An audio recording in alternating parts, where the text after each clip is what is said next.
Rory. Can you guys hear me all right? Can you give me a thumbs up if that's all good? Yeah, awesome. All right, fantastic. Yeah, thank you so much for having me here. And it's been, uh, ooh, 13 years, I think, Yeah, since I've 30 known, years. Yeah, no, not 13, 11, sorry. yeah, yeah. Anyway, yeah, We it's were been a babies. while. We were And babies when we met. yeah, my gosh, you guys will actually see what I looked like 10 years ago without the beard. But yeah, I'm here. I've discovered some things over the years of social media, and in particularly in the last year, I've really been able to create some success online, and not just for me. I actually have been able to replicate that in others now, and I want to share with you guys. So I've got a cool presentation that we'll run through, and we'll just jump right on into it. Here we go there. Can you guys see my screen? Yep. Okay, cool. All right. So let me just make sure that's all good. All right. So basically, I've called it Unlock Rapid Follower Growth with a Reels, Toks, and Shorts signature series. This is what I'm talking about, is this signature series model. And this, if you implement it correctly, will blow up your business. And this works in literally any niche and any industry. So with this strategy, I'm about to teach you how I gained 400,000 followers in less than 100 days. I think it was in about 8 weeks. I can't remember the exact number, but I'll just rounded up to about 100 days with Reels, Toks, Shorts, repurposing across the 4 core platforms. And, that's my account. You can check it out afterwards if you want, Rory Bland. But yeah, that's across the 4 core accounts. And then through this, I was able to quit freelancing and I went full time as a creator, thanks to sponsorships, ads, affiliate marketing, other revenue sources. And then I taught my friend, and he gained 1.2 million in 72 days. So he 3x'd what I did in shorter time frame and was able to command more for sponsorships. And yeah, just totally blew things out of the water. And that's him there as well. And I'll talk a little bit more about his series. So yeah, and he quit his 6 days a week, 12 hours a day tradie job and minimum wage. He's based in the US. And yeah, he went full time doing it. So basically, this changed our lives. And it can change the trajectory of your business and your life if you implement it. And we've seen it for dozens of people, not just like clients or students of ours, but there are people out there that are using this formula, but no one's talking about it or teaching it. And so in a nutshell, here is everything we've learnt. So in this masterclass, you'll be learning how the algorithm works with short form video, which is important to understand, what this signature series method is, how to create a viral series and gain your next 100,000 followers, the anatomy of a good video, so things like hooks, payoffs, etc. Because the core thing is understanding how to make good videos. Everything is on the other side of making a good video. You make a good video, all the things happen. Your video is bad, the platform won't send it to anyone, right? So we'll learn how to build a good video with our formula and stand out in any niche. And then we'll go into the basics of building a monetization strategy. So, and this is all with zero dancing, zero trending audios, zero collabs, zero trends, zero paid promotions boosting, zero shout outs, and zero paying for those people on Fiverr that are like, I'll get you 100,000 real followers and it's like $1,000 and it's just people from Pakistan and it's not even real accounts. So none of that. And this is actually what I would do if I lost all of my followers again. I'm actually about to build a niche account using this starting soon in the next couple of weeks just to go from scratch. Yeah, this is what if I was a business owner right now wanting to introduce a new product to the world besides ads. I don't know anything about ads yet. She's obviously the ads queen, but organically, this is what I would do, right? And this is working in real time for a lot of people. So there are people that are literally gaining tens of thousands and some hundreds of thousands in a matter of weeks. We're seeing at the moment this trend will probably die within the next couple of weeks, but within 3 to 7 days, people are gaining 80, 100,000. Saw a guy get 200,000 with 8 videos, right? It's wild. So this person is an example. Now, these 3 examples, they're not clients of ours, but they are examples of people using our exact same formula. And I just wanted to, so you can see the different niches and stuff like that. So this is happening in real time. She did a signature series and she gained over 150,000 people in 2 weeks, and she's just a person that loves golf. But imagine being able to surpass people that are professionals in your industry, coming up from being a nobody and then instantly going to the top in a very short time frame, right? And I'll talk about her series a little bit more later. This guy, Brandon, he implemented this series model. Again, not a client, but a fantastic example. He's a graphic designer and gained hundreds of thousands over the past year, and he's just absolutely crushing it. And then last example here is this guy is a short form content specialist, and he basically compares before and after of what it looks like before he implements his editing and the after. And he's done a great way of using this style and series to attract lots of clients. When typically a lot of video editors or videographers, they struggle to find clients on X or Fiverr or Upwork or referrals. So, and again, they're not our students, they're just examples just to kind of get you excited because it's very exciting. But this is what happens when you unlock a large audience, right? What having a large engaged audience unlocks. Audience, authority, brand awareness. Authority is a big one, right? I know that there's a difference between having 100,000 followers that are real and 100,000 followers in general, right? That are just there for a number of metrics perspective. But having been on both sides, where I had, like 1,000 on Instagram to having like over 100,000, it creates opportunities for you. It is factual. It does it, right? And I'll talk about those. The networking leads you get, omnipresence you get as this grows, opportunities, relevance, sales, repeat customers, super fans. Like it actually unlocks a lot of the world. And you'll see that a lot of the business world is shifting to more of a creator content economy. We've already seen it. It's huge now. So yeah, it's pretty sweet. And I'm going to show you how you can unlock all this with the signature series. This is a little warning though. All right. So I know that with some presentations, people are like, cool, that was great.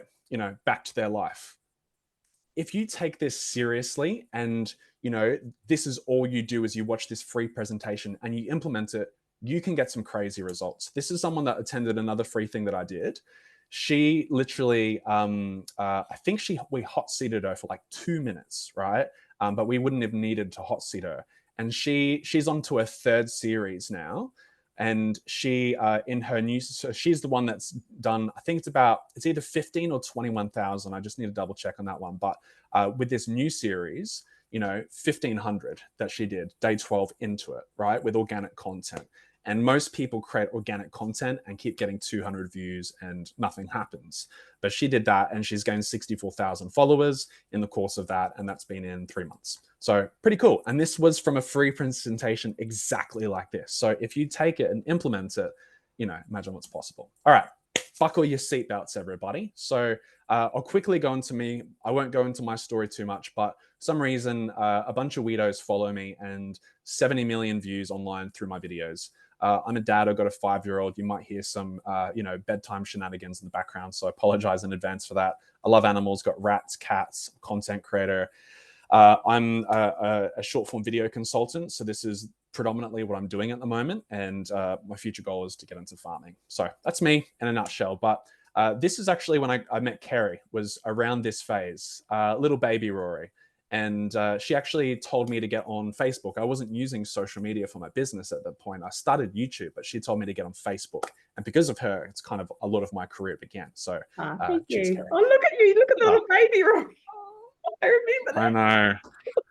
I know. That's why I keep the beard. If I didn't have the beard now, I'd still look like that. So that's why the beard's there. So genetics are good. Yeah. Well, I started, we got to start somewhere, but I started making content over 10 years ago, 2011, and probably much earlier than that.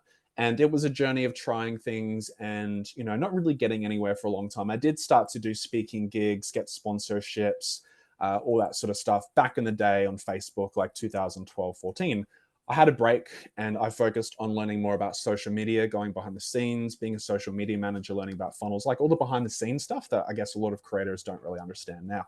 So I went behind the scenes, and I stopped making content for myself for the longest time. But then in 2020, we all know what happened in 2020. Won't bring up any 2020 PTSD there, but short form video was blowing up, right? TikTok, eventually YouTube introduced shorts, reels were happening. Short form content completely revolutionized the internet and it changed the game forever.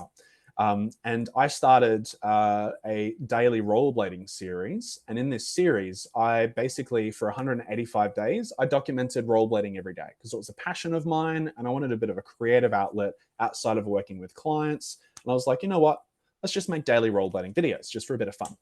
And I grew that to about 30,000 in 8 months with, I didn't know it was a signature series back then, but that's just what I did. I was like, cool, day one of 365 days of rollerblading.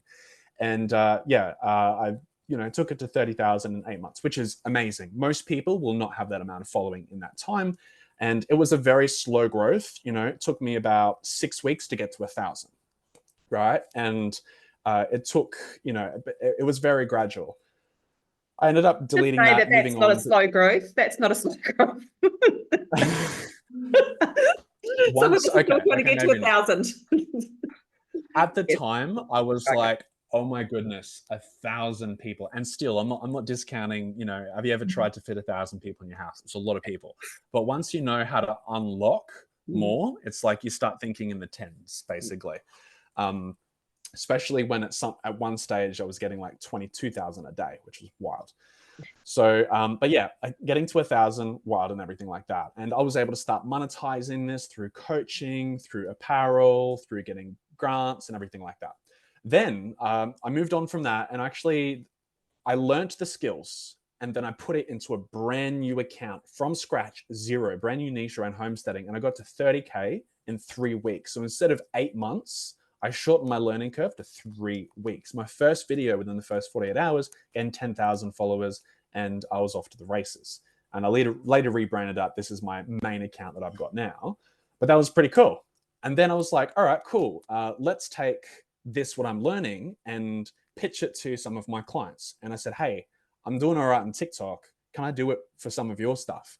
And then I took one of them to 1.6K to 102K in 5 weeks with one of the videos, which got 4.2 million views. And so, but I got here, I'd made over 300 videos by this point, short form videos, before I feel like I really cracked it, or maybe about 250 or something like that. So at this point, I felt like I'd cracked this formula to TikTok. And so I decided to start creating my own videos again after I think like a year off. This first video with this formula that I found gained 4.9 million views, and it was about marshmallows. And then the third video I made with this kind of thing that I cracked got 9.7 million views. And then this exact video gained on itself 100,000 followers, right? So it kind of took things on a whole other level. And at this point, I'm like, wow, all right, my goal by end of 2023 was to start doing these numbers. And these numbers were happening end of 2022. And I'm like, all right, I used this to test my next proper signature series. So all these videos that I'd made for myself weren't even within this formula. It was just individual videos. But I thought, let's compound it over 30 days. So then I started this 30-day signature series that changed my life forever. Just curious, in the chat, did anyone ever see any of these videos or any of mine pop up on their For You page, their Instagram, YouTube, Facebook, or anything like that? I'm just curious to see who it's reached. If not, that is all good. But I'm just curious. No, hadn't seen it. Sorry, how terrible. Oh my goodness. Maybe failure. algorithm. No. Yeah, no, just the other 9 million odd people. Yeah, exactly. Hey, Holly. G'day. Holly entered. Awesome. Yeah. Cool. Yeah, it was interesting. Like, the impact this series had, it was basically I was documenting my health journey, going from autoimmune issues, gut health issues using the carnivore diet, and I documented it in a specific way. Oh, cool. Oh, Adrian saw it. Awesome. And through me documenting this series, sharing my journey, instead of being like, I'm a gut health expert and, listen to me, I was like, I'm an absolute noob. I'm a beginner on this journey. Follow along. And because of the way that I structured this whole thing, I was at Movie World the other day with my son. And after like the Bugs Bunny Batman parade, someone came up to, they're like, are you Rory? I'm like, yeah. And they're like, I watched your series on YouTube and Instagram and I followed that diet, the GAPS diet. I didn't have to have a gallbladder surgery. I got rid of my gallstones and my gut health is the best it's been in several years. And that is because I mastered this video series format and was able to make an impact. So sometimes people think, oh, screw it, I'll just post whatever I want. I'll just, post, 4 videos a day, eventually something pick up. I'm going to show you a much easier way to make a bigger impact. Because if you play the game of the algorithm, then you will help more people, which is what we're in this game for, right? We are here to help more people. And so because I did this, it helped a lot of people. Oh, cool. Popped up in your socials again. Very cool. Very cool. I won't play the video because my sound is actually, let's try the sound. If it doesn't work, I was going to say, you know that if you share screen, you've got to share with sound on. I'm assuming you know that, but that makes it a lot. That means the sound will come through. If not, in a while, set up, so I'll give it a try. There we go. Share screen, and then you'll see right over on the side there'll be with sound on a little box, just a tiny little one that's almost invisible. Okay, let's give that a try. Advanced sharing options. Nope, I haven't got that. That's okay. All right, I'm just going to hit play, and hopefully it works. All right. Or maybe it's there. 1 sec. No. Oh, maybe it's this one. No, it's not that. Okay. All right. Today is day 1 of 30 days of the carnivore diet, but I would not be eating anything raw. No. I'll show you exactly what I'll be eating shortly, but why though? I'm doing the carnivore version of the GAPS diet for 30 days to answer 3 core questions. 1, can I heal my inflamed and leaky gut, autoimmune symptoms and health conditions? 2, what happens to my body only eating meat for 30 days? And 3, what are my poos going to be like? After the 30-day elimination diet, I intend to slowly introduce some veggies, maybe fruits as per the GAPS diet protocol, but I'll keep you posted. Until then, I'll just be consuming meat stock and salt and water. No seasonings and nothing. No cheat days either. Sounds boring, but when you react to almost anything you eat and you feel like sleeping after every meal, health becomes a lot more important than taste. It actually tastes really good. Today I prepared my food for the entire week, so all I have to do is heat and eat. It's going to be a huge time saver, and I'm far less likely to fail if I'm prepared. I did have a flare-up of my itchy skin, but it went away. It's not from the meat, it's just because it's not healed yet. My bowel movements were actually normal. And despite going to bed late, my energy levels were actually alright all day. Anyway, stay tuned for day 2. Later. Alright, so, that went well. Perfect audio, but it works. So basically, let me just, you can hear me all right again? Yep, all good. Awesome, cool. So I know that's a bit fancy with the editing. It doesn't have to be like that, but that just gives you a bit of a sense of what this series was like. And I did this every day for 30 days. And what happened, was pretty, how do I skip to the next one? I think. Okay, cool. So what happened was 400,000 followers and 50 million plus views in less than 100 days. So that's a lot of growth, right? And we want this kind of thing to happen, but we're not prepared for it when it happens. And some mistakes I made was I didn't have an offer on the back end, right? So I hope you guys have offers and funnels, that you're working with Kerry, that you have those. If you don't, please get them sorted. Because if I would have had an offer built, an ebook, a funnel, something like that on the back, I would have made way more money. I actually remember, Rory, when this was happening, you came and did the content creation retreat during this 30 days. I'm like, I saw what you were doing in that. And then I actually said to you, I said, Rory, what's your offer? And then you're like, you had a strategy though, and you're probably going to share what the strategy was. But looking back, it doesn't matter whether you've got a look forward strategy, always have some type of opt-in, even if it's a list building one, just with, anyway. 100%. Even if I just had an email list, that would have been amazing. But my goal was to get X amount of sponsorships at X amount of dollars per month, because then I calculated that's how much I could make. And I knew that if I built my following to a certain level, like I looked at people in my industry, I was like, okay, this guy has 100,000 followers. He does this many sponsored posts a month. He probably makes this much. That justify me leaving freelancing, going full time. So that was my strategy, and it worked. But I wish I had products, because, I probably could have made multiple 5 figures off that within that period. But anyway, you live, you learn. At least I've learned now, so you guys don't have to, fail. So anyway, it's all learning. But what this unlocked for me, right, was my minimum sponsorship went, my sponsorship rate went up from hundreds to thousands. So for one individual reel, several $1,000s to do one reel. And it was very effective, very niche, very targeted. Quit freelancing. I built a really strong community of people. I started making connections with content creators I looked up for years. Just the other day, someone that's a comedian that I've been a fan of for years started following me, and I'm like, whew, like you're able to start connecting with people that you look up with and become peers with them, right? Like, and we're all just people at the end of the day, but just the world has weird pedestals and stuff, but it just unlocks that. I'm still getting affiliate commissions from videos I made a year ago, right? And passive income has been unlocked because those videos still reach people. Made a bunch of cool friends, obviously the impact. I think the coolest thing besides the impact is now I know how to build up any account from scratch. I've got this skill set. It's never going to go now. I'm never going to lose this ever again. And that is what I want you guys to get out of this, right? Is that you will learn a skill set that won't disappear.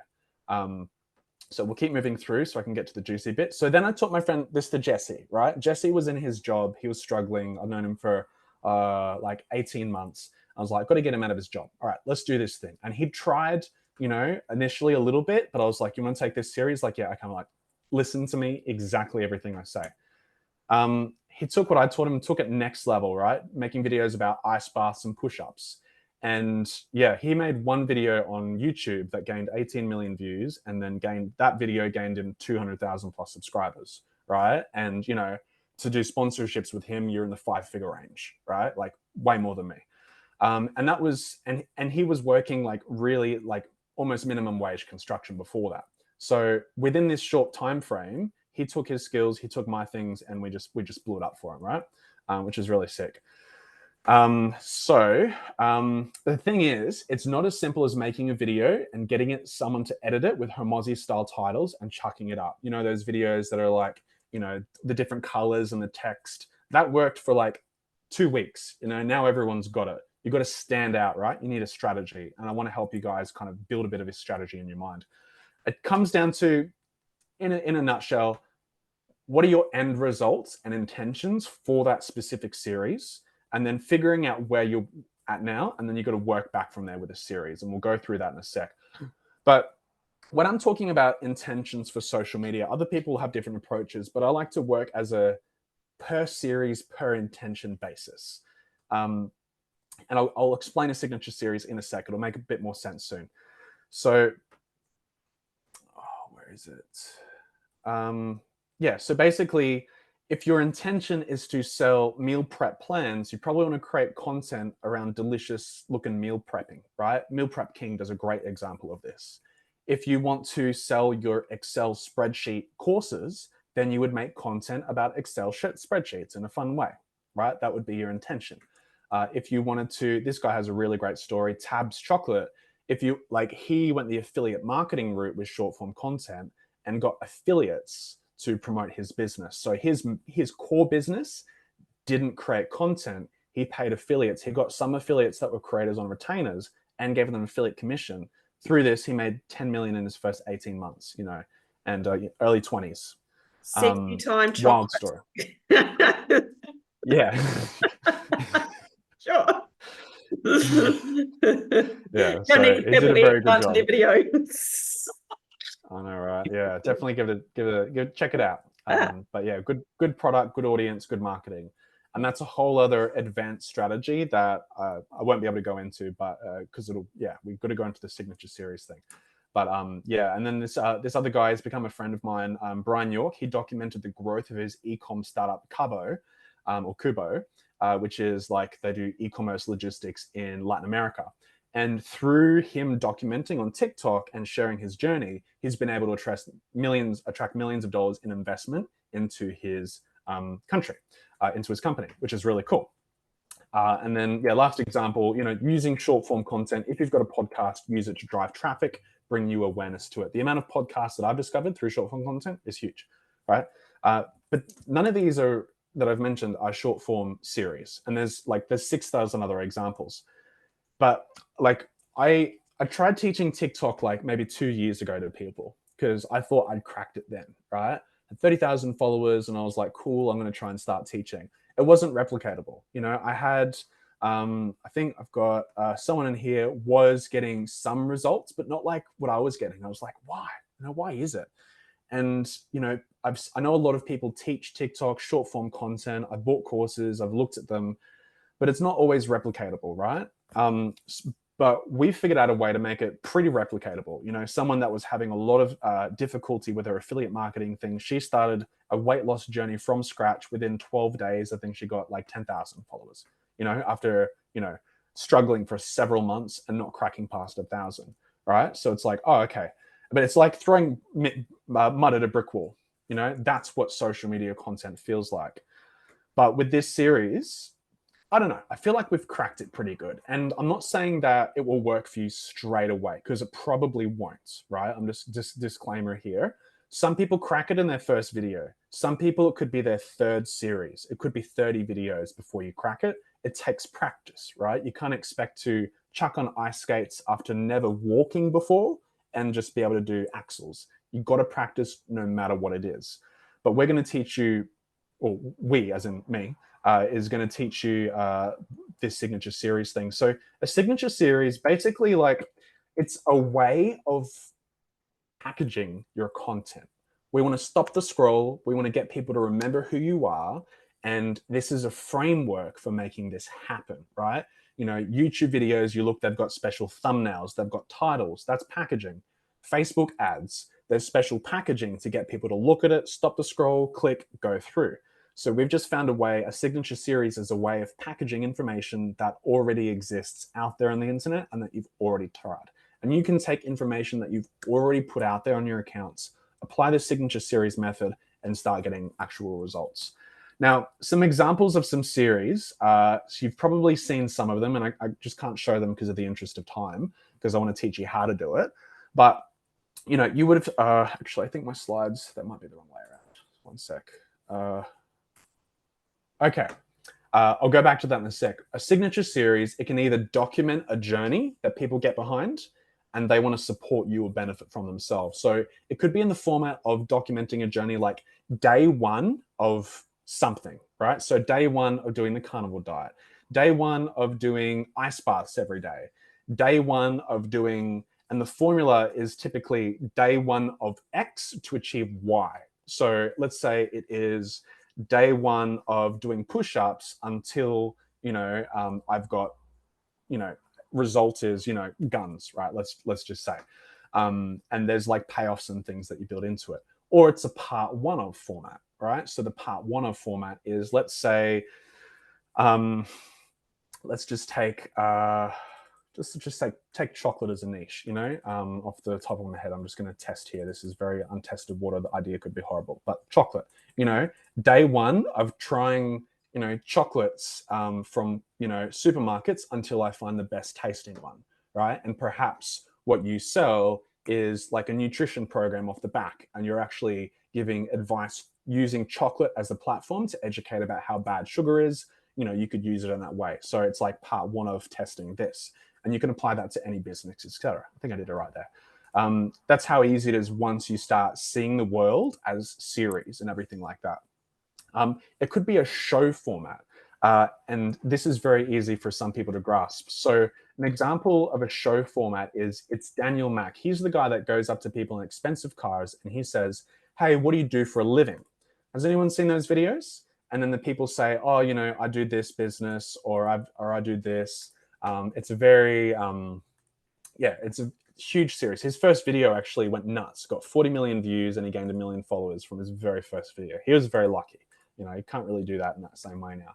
But very successful series. Another example is Not the Worst Cleaner. She goes into people's houses that, you know, like there are some people, I mean, mine, don't look in one of my rooms over there, a bit messy, but goes into like depression houses is a term, people that have been struggling with mental health issues or things like that. And she'll go in and she'll clean them for free because she loves cleaning, and it's very satisfying for people to watch. And so that's her series, is going in, cleaning people's houses for free and showing it.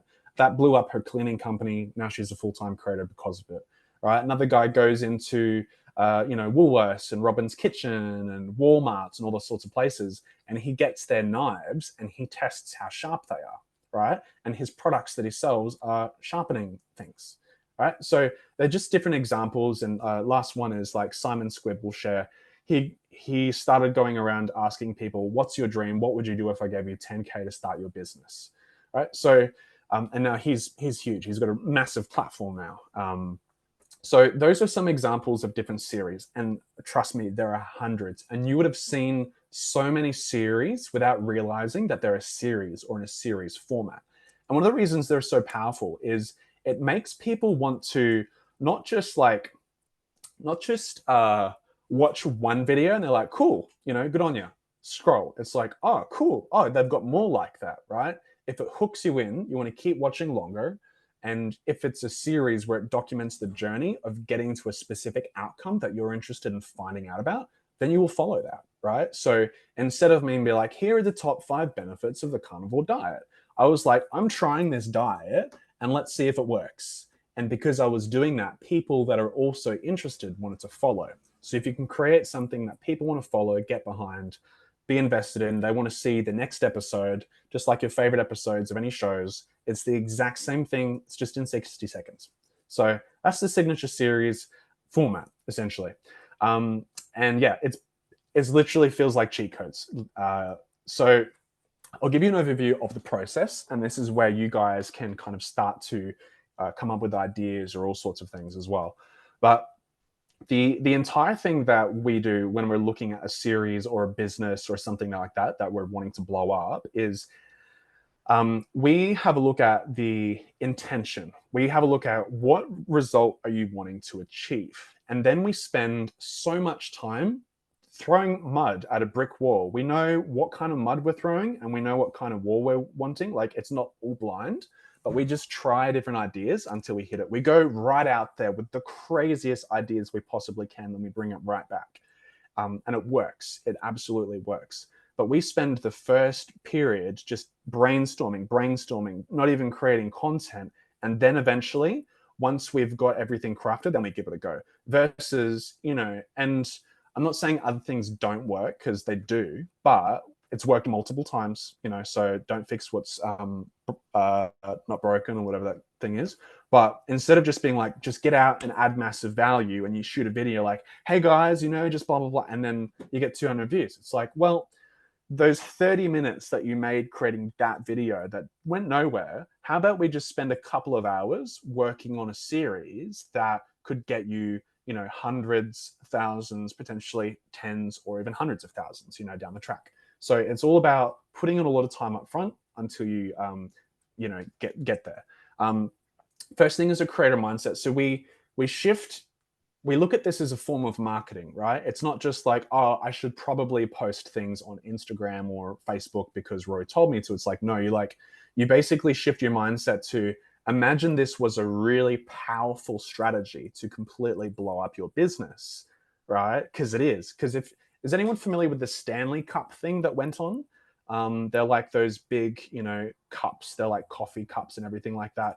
They did like $73 million in 2022. Last year, they did $750 million because of their short form content, right? They lent into the platforms.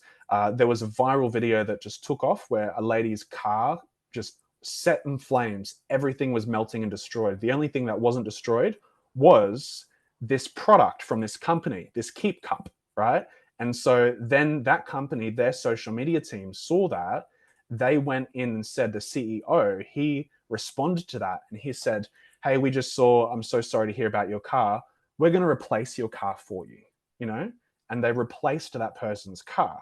And then all of a sudden, that whole interaction, 2 videos basically would have driven tens, if not hundreds of millions of dollars in sales for this company. It took a small occurrence because they knew that they needed to have attention in it, right? So that's obviously an extreme example, something I hope all of us can experience. But, even if you take it on a small scale, a lot can happen, right? So you got to shift from this is in my opinion anyway, it's like whatever to this is a potential necessity for your business. And that's how I look at it. I think a combination of ads, which is something I'm going to play with this year, and organic short form, you're unstoppable. So you've got to create that mindset of like, I'm not just someone who is whacking videos up. I'm going to master this platform, or I'm going to pay someone to master this platform for me. The most important thing though is intention. What result are you wanting to achieve? Obviously, you've got your long-term goals, revenue, all these sorts of things wise. But I like to deal in short-term things with series. So let's just say that you're wanting to promote a book, which congratulations, Kerry, on your book, Marathon Girl. Number one. So if you're number one bestseller, Kerry Fitzgibbon here. So if you are wanting to do something like that to get a certain amount of sales, that is going to be a different strategy to promoting a course or something, or selling merch, right? So let's say that you're wanting to promote that book. You've got no audience, nobody knows you, you don't even have friends on Facebook, right? What you could do is you could launch your book, put it on Amazon, and you could do a daily series or a part one of series. It's like day one of putting a copy of my book in random libraries, cafes, random places until it becomes a number one bestseller on Amazon. Sounds really simple, but if you did that, that is an outcome that can happen, right? And so then that outcome of achieving bestseller status on Amazon, done, right? Tick. Then you can move on to the next series to achieve the next result, right? Versus if you had a goal of perhaps you wanted to impact 1,000 people, bring 1,000 people into your membership, you're going to have a completely different strategy to kind of do that. So you want to get clear on your intention is the first thing. Was there something else? No, I think I'll cover it a little bit further down. Monetization comes into the strategy bit. So, it's that 1.5. And this is where you need an offer, right? You need a good offer. And that is important. That's not something that I deal with and help people with as I'm not the offer department, I'm the audience department. I'll drive traffic to there. But you build your offer into your series. So if you've got a series, I'm just thinking about nutrition because I've got a can of kombucha here. But let's say that you've got, a gut health fermenting course that you wanted to promote, right? And this is just one strategy that I'm thinking of top of mind, is you could test different kombuchas, right? Part one of testing kombuchas to see what is the best for gut health, something like that. And so people were like, oh, that's interesting about gut health. Like, I'm interested in gut health. I want to know which of these kombuchas is the best, because a lot of people don't have time to research products, or they don't have the knowledge, or they'll see them on the shelves, they don't know about it. So you start reviewing these drinks and everything like that. And through it, there's different strategies, ways to do calls to action or talk about your course. But let's say you're like, part one of rating kombuchas for gut health, beneficial, okay. And then you go through the video and you're like, okay, cool. The payoff is people want to know what the, how you're ranking it on a scale of 1 to 10. But before that, you would say, I talk a lot more about probiotics and, which are the important strains in my gut health course, get your gut health back. But moving on to this is what we, and then you rate it. So it's like you integrate your thing within it, right? It might seem like a small thing, but if you're getting 10,000 eyeballs on that over a period of time, people are going to start buying your stuff. And it is organic. And sometimes videos take off and they go viral and you get a lot of sales. That can happen. Sometimes you can produce a video that has 1 million views but gets no sales. So it just depends on audience, product, all these fits, right? It's just one of those things. But you want to build your content around it. But another thing that you can actually do when it comes to monetization, brilliant. Like, I don't know if she planned it as a strategy, but you can take this out. She's an author. I'll just run with the author thing because it's super top of mind. But she wrote a fiction book about dragons, I think. And she made a video and she was like, oh my gosh, guys, I just made 10 sales of my book. Oh, wait, maybe it's like 9 sales because my mum doesn't count because she probably won't read it. But she made a video like that. And then all of a sudden that started to hit the algorithm, which I'll talk about in a sec. And then people were like, oh, wow, this person only has 10 book sales. I'm going to support her. And then all of a sudden people started supporting her. And then it's like all of a sudden this video is like top 100 or 200 in Kindle, and this all happens within the course of a week, from 10 sales to hundreds and hundreds of sales. So I'll just, while we're here on monetization, as a launch for my activewear products, I've offered if you buy 2 products, get a $1,000 voucher guarantee internationally. Let me just think about that for a sec. It depends, like, on a bunch. Buy 2 products, get 1,000 voucher. What does that mean? Does that mean that if you buy 2 products, then you're going to give them $1,000? If that's the case, it's unrealistic, and people probably won't believe it. Oh, no scam. Okay, no scam. Yeah, I don't know about you, Rory, but I find that if people make an offer like this, if it's an activewear and, hey, get activewear and you get $1,000 voucher, you can a guarantee internationally. I'm not sure what that means, but it doesn't make sense. And first of all, it seems a little unrealistic, don't you reckon? Yeah, 100%. People have got scam alerts on just like crazy now. Yeah. So if it seems too good to be true, I would usually avoid it. But what you would do if you've got activewear products, like I think we're trained, like we see all these wild guarantees of, if you don't, make $500,000 a month within the first week, then I will pay you $500,000 a month until you start, like, I mean, that's wild. But I think there's this thing where we think we have to give crazy guarantees. You don't. You just have to have a cool product and cool story and cool marketing. So if you've got activewear products, it's like it wouldn't be centered around activewear products necessarily. Let's say it's for women and your niche and you're wanting to focus on weight loss, right? And it's someone that is like actively wanting to, they're wanting to lose weight, right? So let's say it's like day 1 of running in my, let's just say Lululemons until, or squatting until, I get a big booty or something like that, So it's like, you're not focusing on the activewear, but if it's actively in the things, people are like, oh, those look amazing. Go girl, like that kind of a thing, So you're not actively promoting the activewear, but you actually are at the same time. So if you build a story or community around it, or even, some sort of giving type of, like, there's a million things you can do. But, I would go around telling stories around it and building a community rather than just selling direct response marketing. I would focus on community brand. Brand is going to become so much more important. And yeah, 2 crazy courses down, Miss Cross. Absolutely. All right, we'll keep going because we're going to go on. I could talk about this for hours. I literally did a call with my community for 3 hours last night, so I could talk about this forever. All right, understand the algorithm. The basics of the algorithm. Replace the word algorithm with audience, firstly. Don't think I'm trying to appease to this AI lord, who is our Lord and Savior, and that's who we have to beg to receive money. That's not how it works. But that's, I think, how a lot of people think of algorithm. Replace the word algorithm with audience, because the way the algorithm works is, if your video is good, then it will send it to more people. That's it. And not like to simplify it. If your video is good, it will send it to more people. And it will do that by testing. So let's say you make a video and it's like, all right, cool. If this video is good, I'm going to send it to lots of people. So it'll send it to like 100 people first. And if it passes that, then it's like, oh, cool, like people liked this. Then it will send it to 1,000, then 10,000, then 100,000, then it'll hit that million threshold. It's just going to keep testing. And there's parameters why it does that I'll go through in a sec. But it's going to test things. But then there's also things like, it'll try and find the right audience for that video. So if you're wanting to attract an activewear audience, it'll test all these audiences until it finds the right audience. But if it's a bad video, then it won't even find an audience. So you've got to focus firstly on making videos that are for your appropriate audience.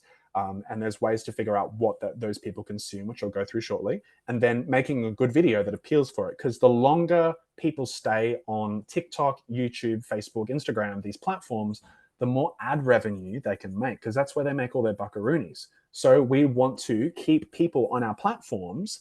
And the way that we keep them on our platforms is if they're really good videos that people want to watch and they watch a lot of, then obviously they'll stay. But if people are unsatisfied with those videos, then they'll get off Facebook and they'll go out and live life, But we want to keep them on Facebook so we can,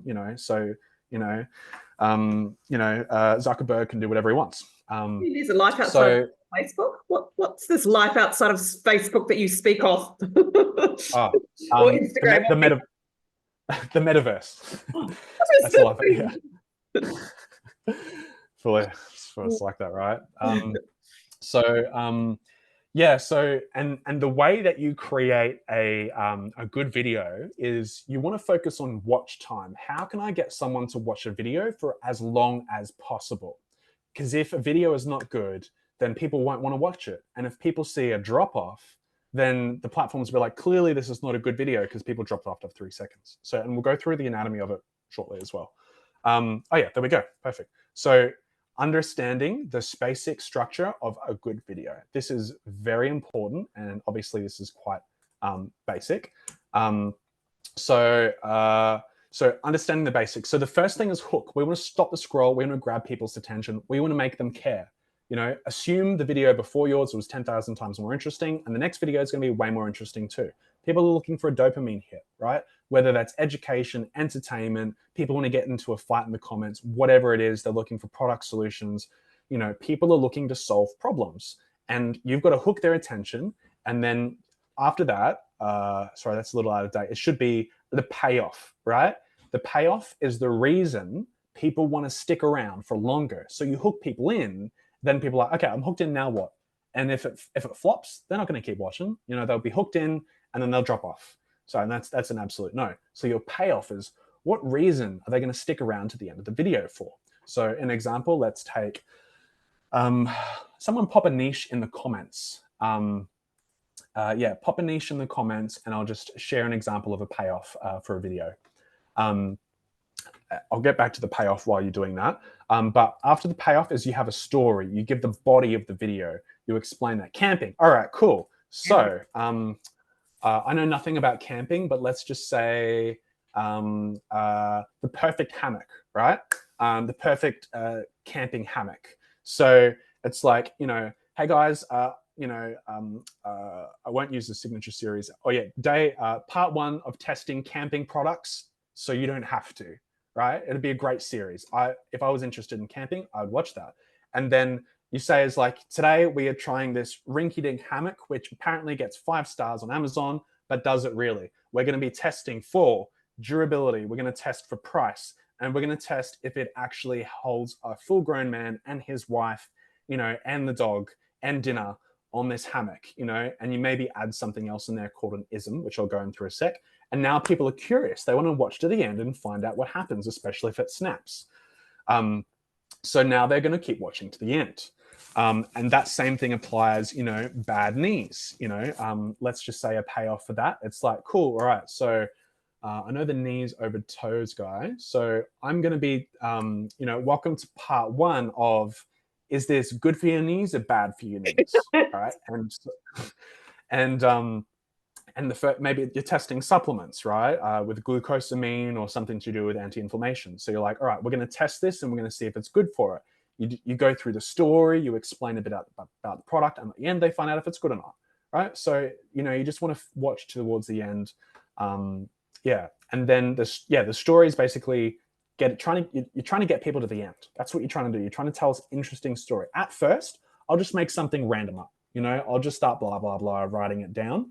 And then eventually you find something that's authentic. You know, it's just in a nutshell. The isms, this is one of my favorite things, is you put little Easter eggs or weird things or personality quirks or things in the video that are unique or make people want to engage, rewatch, or comment or something like that. So let's say it is the camping thing, right? And you know, the ism is you know, the ism or the Easter egg or the thing that you can include is, as you are testing the durability of the and it doesn't have to be humor. I'll just share a humor example, non-humor example. Let's test the durability of the string. So you'll pull the string there, right? And in the background, if you've got your wife there and the dog, you know, the wife could be doing something with the dog, like, you know, patting the dog in the background or doing something, or they could be cooking, or they could fall over in the background while you're doing it intentionally, right? So you're watching the foreground of something happens in the background, and people are going to be like, why is nobody talking about that lady falling over in the background, right? You'd be blow drying your hair with an electric blow dryer, but it's not into anything, because we know at camping you can't do that. So the background, exactly. this and he's testing this, like people be going, what? I don't know. I just was thinking that'd be quite funny. Spot on. Or if you're showcasing something on your phone, instead of using a phone, you could use a phone case, right? And one of the things that my friend Jesse did in his videos and his iSpa things, but he all of a sudden there'd be like a duck, and then in the next frame there'd be like 5 ducks, and then it'd be 1 duck again. And he wouldn't talk about it, but people would comment about it. And the more people comment, the more engagement, the more the algorithm sends it to people, the more people watch again. And it just builds this ecosystem of people commenting. So trying to build little things in that get people to go, hold on a second, re-engage them. That's very powerful. And then after you've done all that, you basically deliver the payoff promise of the video as soon as possible, or you can add a twist at the end. So that's kind of it in a, I remember actually just going back to all of your isms that I remember being kind of a little bit standout, Rory, and this is how simple it can be. One of them was Rory walking through the supermarket, filming his feet, and he had, I call them jandals, you guys call them thongs, and socks on. So sandals and socks or jandals and socks or thongs and socks. And people going, what, you don't wear that? It was a fashion thing. And another one that you did, and I don't even know whether this is intention, but I'm assuming it was, when you were boiling up some of your meat, you just used a regular old pot and put the meat in a pot to boil up, and people are going, oh, that you can get like these really good, and all the cool equipment that you could actually use. They were making comments about the fact that you'd just use an old-fashioned pot to boil your stuff. Oh, there's air fryers, you got this, you got that. And so I don't know whether that was an intentional one, but it was just like with all the modern technology that we have nowadays, if you do something where you're using something that's simple and perhaps old-fashioned, that gets comments where people make suggestions on newer things you can use and stuff. Just Spot on. It wasn't an intentionalism, but it becomes that, right? And you start to learn through researching. When people respond to your videos, you're like, I'm going to take note of that. And that's what you start to do as you learn these platforms. But another thing that I learned is, I came from vegetarian, vegan, plant-based, and then I went into like meat-based diet. So like I never really learned to cook meat properly, but never really learned how to sear a steak. But then I learned that people get triggered by seeing, a steak that has not been seared correctly. So now I purposely never sear my meat or cook it correctly in my videos because it gets comments, right? So I will make something and people will say, bro, you got to learn how to, sear it, or why aren't you using seasons? So I purposely do stuff to get comments, to get engagement. So it's social farming, it's social hacking, but it works, right? And it works also because it helps to, like, what we're doing is we're wanting to attract the masses as much as possible, because let's say we've got 100,000 people that are there. If we attract 100 of our core people, or 1,000 of them, and they got there because it attracted the masses first, and we've won, right? We only need 100 or 1,000 true fans really to sustain us in our business, depending on your model. So we're wanting to reach as many people as possible, because if you've got all these people reaching, then it will reach that right person. That's what we're trying to do. And as you know from the impact of that lady with the gallstones and lots of people through my thing, all these isms, all these strategies work, Adrian says, I'm a cooking freak and you did that. Yeah, I did. No apologies. I've actually got a video. Anyway, I can keep going into it, but we'll move on to the next bit. So that's the anatomy of a good video. So now you've got a good video and the algorithm is going to promote it, right? And you'll learn from your analytics, which is the last phase of this, that on what works. And it doesn't have to be fancy as well, because some videos is just someone talking to a camera, but they do all these things with them just talking to the camera with a good hook, with a good story and these sorts of stuff. So it doesn't have to be fancy edited like me at all. And I've seen people blow up hundreds of thousands in the space of a month with no editing, So the research phase, I'm just going to touch on this. It's a bit, there's going to be a replay, isn't there? So people can, kind of like tune into that as well. But here, if you're wanting to know like what your audience watches, it's very important. And you want to understand how people are consuming content on the platform, because you don't want to come from Facebook and then try and post Facebook things on TikTok. You don't want to try and post TikTok things on other platforms, because it doesn't necessarily work. So you've got to understand what the culture is. You understand who's doing what in your niche. And so this is just a very simple thing that I do in any niche that I'm jumping on. And this is TikTok as an example. We're typically Reels first now, or Instagram with our strategy, because that's what we've had the most success with. That's where we make the most sales through, is like Facebook and Instagram, sorry. So we go in Instagram first, but when it comes to research, I will go TikTok, YouTube, and then Instagram. So what you do is you look for, let's just use carnivore diet. You go into the video section, and then you see, okay, like, here's what's performing. All right, great. And then from there, you go in and you can look at stuff by like count. What are the most viewed videos in this niche? Because we don't just want to look at what's going on in the niche. We have no interest in videos that aren't performing well. We want to know, what are the best performing videos in this niche, and how can I replicate that? So then we go here, yours truly, one of the top in the niche. And then you can also look at, users. You can see who is creating what, and you can follow their account.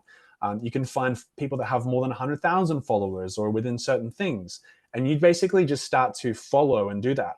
And you can do this really cool thing that I call seasoning an account, where you can either create a new account or you can use an existing one. But I have several seasoned accounts so I can understand what's going on in each niche. I've got an account for my pet rats, for my pet cats. I've got an account for homesteading. I've got an account for something else. And it serves me. I've got like a spiritual thing, and each different account shows me what that audience is consuming. So now I have my finger on the pulse with what works, how people consume. And as you're doing that, you can pay attention to hooks, storytelling, isms, descriptions, hashtags, anything that wants you know. So it's underrated, but it just helps you get a really great grip instead of like just firing blindly. So very underrated. Basically, after you've gone through that research phase, you just start writing down all these potential video ideas. I just go for as many as possible. And then I write down like 2 different hooks for each of these videos. And then any other notes that you might notice. Like if you go into the comments and people are saying, did I do it on, oh yeah, in the butter dog thing, it's like, heart is the best tasting organ, or I want to do carnivore. Can I include fish, eating carnivore diet proceeds to eat 80 bananas. So these are things that can turn into isms. They can turn into content. It just becomes so easy. You'll never be out of ideas. So after you've got some ideas, then you move into choosing your signature series format. Now, there's a couple of different formats. You've got the day one of, which is where you document daily. You've got the part one of, which is like day one of, but instead of doing it every day, you do it in parts. So you're documenting multiple parts of something. One is you can do like the series or the show format. And then another one is you can do an ism-based thing where you've got your videos, the content that you're giving, but maybe instead of, let's say you're doing money, right? And you're talking about finances. The video, what you're doing, you've got a teacup here. And at the start of the video, you could be like, welcome back to, Money Honey or something like that. You've got like a name for the series. And you're just dipping a tea bag in the entire time as you're talking about, right, the finances. You've got something going on. That becomes an ism. Doesn't have to be funny at all. But as you're doing that, that becomes a format that people expect. It becomes something that you can base a series around. Or even within an ice bath, right? As an example, you can use that as a vehicle to provide transformation. If you were a fitness motivator, you could do something like set the camera up at the top of your a place to do pull-ups.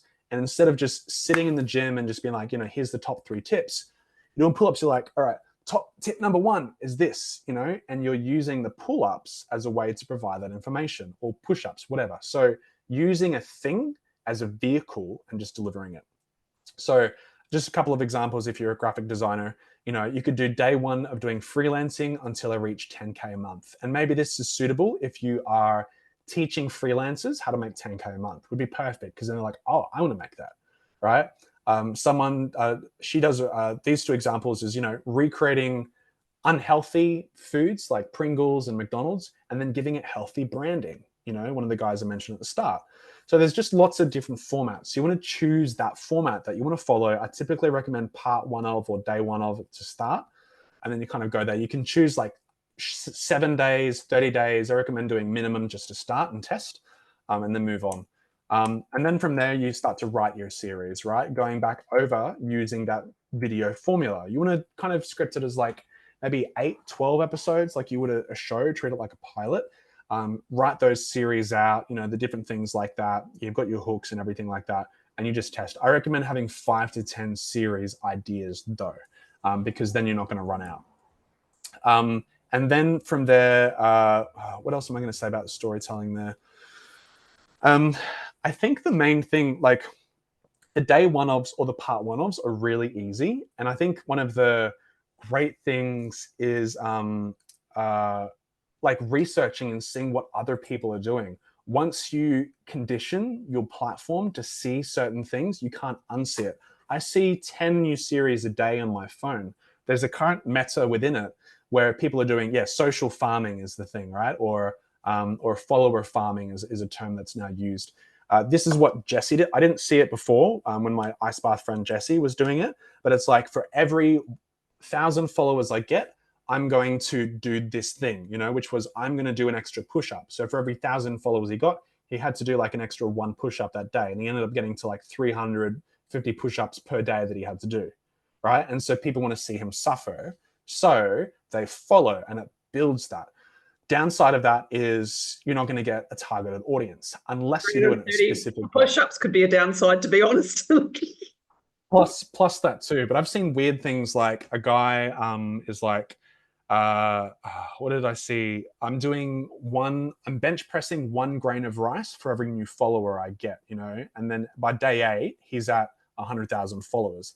Now, it seems like a dumb idea, but if you're a brand or a business, you can play that game within what you're doing. So like with yours, for example, Kerry, like, marathon, it's like, I'm going to be running 1 kilometer for every 1,000 followers I get, which is crazy. I wouldn't do 1,000 because you're going to do 100 things a day. But a guy did, I'm going to run 1 inch for every follower I get. And so he just runs, and it's a small amount, but it adds up, and he's got 600,000 now on his Instagram. So, there's all sorts of ways of doing it. Like you can just I'll give you this crazy idea, guys. All right. If any of you run with it, please, I want royalties. But it's literally day 1 of making fake Super Bowl ads until I get more views than actual Super Bowl ads. Oh, that's really cool. If someone did that, it would work. I'm not even joking. I'm trying to figure out how I can do that, but I don't have any products that would work on that scale. But if a company did that, you could make that work, because then you're getting all these people to care about your thing out of nowhere, right? So instead of paying 7 million, for probably more now, for a 60-second thing, let's say you paid like 10K for a creator to do that for you, or you just put your time and effort into it, mate, like you can have so many views and attention within that thing. So anyway, I get really into it. I think about like 10 million ideas a day. Yes. Then you launch, right? As you can imagine, right? Then you launch, and then from there, the launch process, you start learning about the analytics, and you analyze and adjust. So this was like a branded video that this is my best performing video. Did almost 10 million on TikTok, one of them. And if you have a look, you have a video production company, let's get to work. Absolutely would work within video production. And yeah, let's go. Hit me up. But yeah, this you got. So if you have a look here at the retention, right?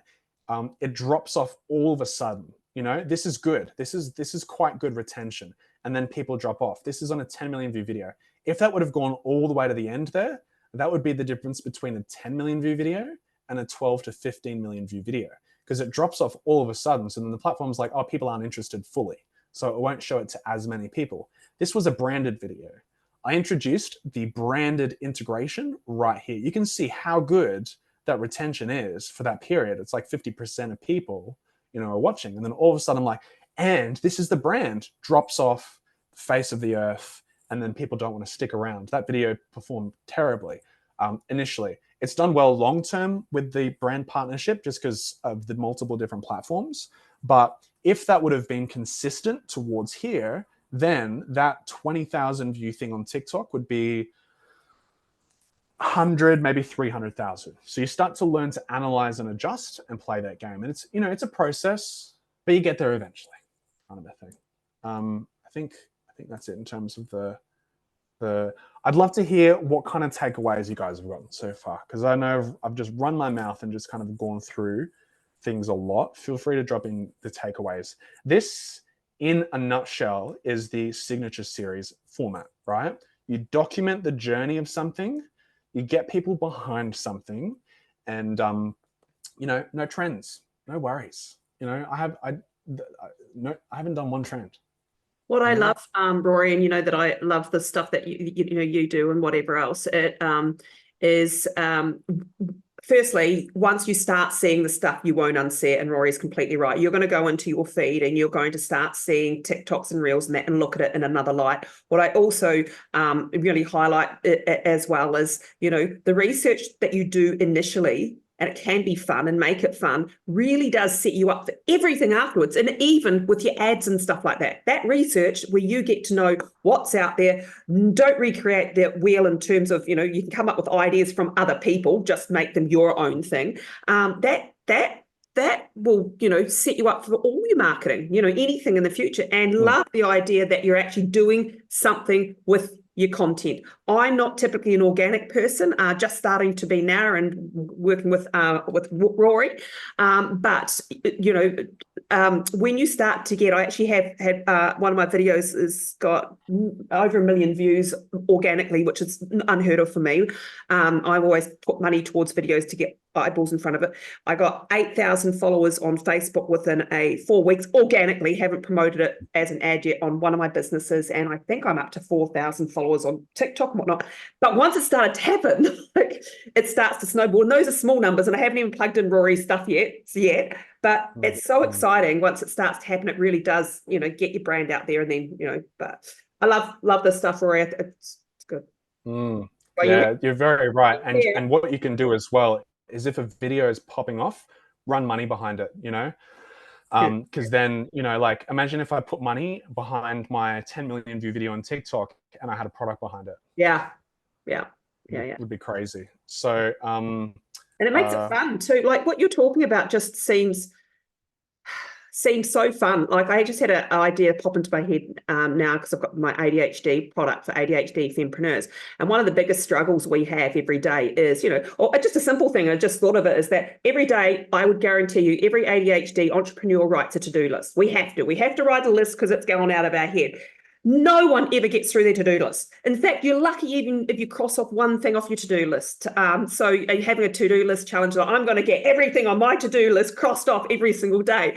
And then it could be like funny into the night and it's almost midnight. I'm doing the last cross or whatever. Because an ADHD person, that would be like, did someone get through their to-do list? Instead of, you do cross something off. You cross off Monday and replace it with Tuesday. What you could even do with that is you play into the ADD thing. So if it's about incompleting, so the first, it's like day one of trying to complete my daily task list as an ADHD entrepreneur, right? And you've got this list of tasks, and it's like step one, write a list. You cross it off, and then that's the video, right? And then all the other things don't get done. So you play into that. So it doesn't have to be like actually trying to succeed at something, because then that would relate to hundreds of thousands of people with ADD, and then it starts showing it to more of that audience, right? So there's just, should you post between the series? Oh, sorry. Go for it. Yeah. Sorry, you go. Holly asked, should you post between the series? Yeah. It depends on what strategy you're going for. I would recommend having value content that kind of explains things or shares what you do inside of that. Because if people want to learn more about what you do, they want to learn more about your products, about you, then you've got that value-based information. If I would have had recipes in between my series, then I would just gone even more to the next level. So yeah, I would definitely recommend it for sure. One of the things that I guess complements this strategy as well, Rory, and what I would also suggest is, whilst all this organic stuff is going on and people are seeing you, that you actually have maybe a sales campaign ad that's separate, just running in, so all the same people are seeing a sales campaign of whatever your offer is. Of course, you're going to offer it inside of what you're doing, but it's also in there to just retarget to those people to get them to take action. That would be something that I would do. Yeah, 100%. 100%. Question from Anne. Are you actually making money from the videos without a product, or just getting followers? I get it if you have a product though. So I make my money through sponsorships, through affiliate marketing and AdSense.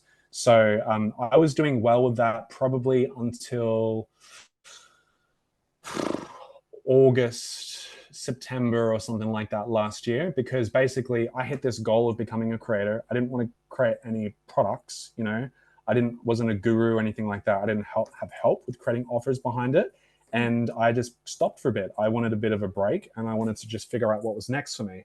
And so for me, I went back into my own consulting, you know, because that's, you know, social media, you know, doing stuff for people, done for, like, all those sorts of things. That's my bread and butter. That's what I'm familiar with. And no matter what, whether I'm interested in this niche or that niche, that's something that I'm always really comfortable with. So I went back to that while I was figuring out, where do I want to take my brand long term, personally, instead of just selling something because I want to make money, you know, because I didn't want to burn through my audience. But now with what I'm doing with my personal brand, is I'm actually going to be leveraging it for a regenerative farming journey. So I haven't sold anything to my people except for a couple of sponsored things. So I have goodwill, right? But now, because I have this goodwill, I haven't like tried to sell lots of things to people, and not that selling's bad at all, but now it's like I will sell products for the purpose of raising money to start a farm. And because I've got this audience, people are interested in this niche, I will be able to drive a lot of sales behind that with products and everything like that. So, but if I had a product around gut health, which I was starting to develop, and then I was like, I don't want to go there long term, and I didn't feel like the expert, like I didn't want to just sell something, you know what I mean?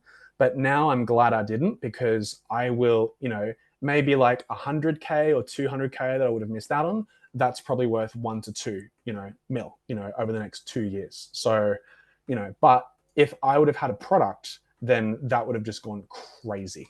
So it's a very authentic, honest kind of share. But with the skill set that I developed through this, helping my clients, you know, helping people with this, I've become far more effective as a social media person and creator now, you know, as well. So but it's a bit of a balance of both now. So you think hope that answers. I guess just to step in here is, when Rory started this, and you know, I remember when you first started, like, let's just say the carnivore diet, you did it initially, you had the goal that you wanted, you know, sponsorships, but you didn't know that it was going to blow up quite as much as what it did. I'm sure of it. Maybe it did, you know, but you sort of understood the formula from there. But you, I think you were doing it sort of, you know, for the fun, the experiment, and whatever else. Whereas a lot of people want to hear, you guys, you have products and services, so you already have the product and services around. So it's now what I guess, you know, what Rory's sort of saying here is, okay, this is where it's brainstorming a signature series to promote your products and services, and that can take it to the next level. And then, you know, once you've got that and the money's coming in, then you can start using it to start off all sorts of passion businesses, and you know, so on. Exactly. And you can build your email list, you know, you can do all those sorts of things, you know, like Jesse, for example, biggest case study yet, hoping to find someone to knock his crown down. But, you know, to be able to charge 5 figures for a sponsorship, to be able to do one post and get 300 new people on a list just from a story, you know, to be able to build those things on the back end rather than directly monetizing from one official video. But what I've experienced with my affiliate marketing, you know, it's like I can post one video with affiliate marketing, and that can lead to several thousand in sales to me, like commissions, you know, with affiliate marketing. So you combine that with being able to charge a couple of grand for a sponsorship, several thousand, and you do that each month, you can kind of do the maths there. So, but if I would have, knowing the mistakes that I made now, I could have made way more. But again, I'm entering into this newly with those mistakes that I've made, and I'm about to just blow stuff up again. And the cool thing about it, though, Rory, is you've made mistakes and you're able to now sort of teach others how to avoid some of those mistakes, which brings us to, you've got something for us, haven't you? You've come prepared. What's that? I do. I've come prepared. I've got a thing. I'd like to help you guys. I want to sell something. I've got Kerry's permission. So basically, because, you know, what I would see, and one of the reasons I stopped creating stuff as well, is my brand manager and we started wanting to build an agency to help brands, because I would do a sponsored post for a brand, you know, I'd charge a couple of grand, but then people would go to their account, and their account, you know, like 2,000 followers or something like that. It's like, oh, that's horrible. How can we help elevate them? Surely there's a way we can do that and build that, right? That's when we started reverse engineering the system. What's it called? I actually got that built in. So basically, this is really simple, right? It takes a bit of work to wrap your head around and then dissolve the old beliefs around content. But once you get it, it never leaves you at all. I started building a new account. I got with a couple of posts. I think we're sitting at about 9,000 followers with a couple of posts. Brand new account, pet niche, right? So it's like it never leaves you. And once I start doing that, that'll get to 100K. And then there's sponsorships. There's you can do it with anything at any time. Never leaves you. And so I saw this problem. Like, these businesses are amazing. They should, like, if you are a business and you have good products, there is no reason that you should have less than 100,000 followers, in my opinion. With what's out there, there is no reason at all. And I feel like that credibility and that audience reach, like, it just made me upset. And that's one of the reasons that I shifted into wanting to teach this and do this. Spending all this money and time getting no results. And as a social media manager, right, I what's it called? I would see that people would pay, maybe they'd, like, let's say it's like paying $30 or $50 an hour for a social media manager. They spend 2 hours on a post and it gets 200 views and does nothing. What if that person had the right information to create a post that got 10,000 views, right? And actually drove sales? It's like, okay, cool. So amazing products. Their social influence and content didn't reflect it. So we reversed engineered it. And then this is my main focus now, is actually taking what I've learned and helping businesses with it, because I'm really passionate about businesses and helping this. The Super Bowl example, for example, I want to work with someone so bad on that, because imagine helping a business get 100 million views without having to drop 7 million, right? Like, so I'm really focusing on wanting to work with the companies in that aspect, because you can make such a big impact. So social speed run is my main thing that I focus on now. And then I'm using my personal thing to test stuff and then farm stuff down the track. And I actually brought my friend Jesse on. So he's my co-teacher and consultant within my business now. And we are now helping people to do this thing. My focus is now. Am I the only one that thinks he looks a little bit like Ed Sheeran? Oh yeah. I never saw that. I'll let him know. We educate people to implement this method, and we're having some good results. It's still early stages with, like, starting to do this, but what we're already seeing is tremendous. Which is really cool. And our goal this year is actually to help 1,000 people, with this method and implement it. I feel like there's like this signature series method is going to keep working for years, I feel, but there are windows of opportunity within this where things will work and then they won't work beyond. So there's one thing that we're playing with at the moment that is getting hundreds of thousands within weeks, and then it's going to die probably next month. So we're just constantly wanting to test and grow. And if you're down for it, we would like for you to be one of our success stories as well. That would be really cool. And honestly, like, I joke around, but I want someone to dethrone Jesse, because then then I won't feel so bad. But then it's a great case study for us. And then you're reaching 1 million people, with your thing, which is amazing. So got an epic offer for you guys. This is what we call the Social Speedrun Academy, right? And I say speedrun because you're fast tracking your way to more followers. People, like, my goal was to reach 100,000 within a year. I got there within, like, I think it was like a week, once my things from one video.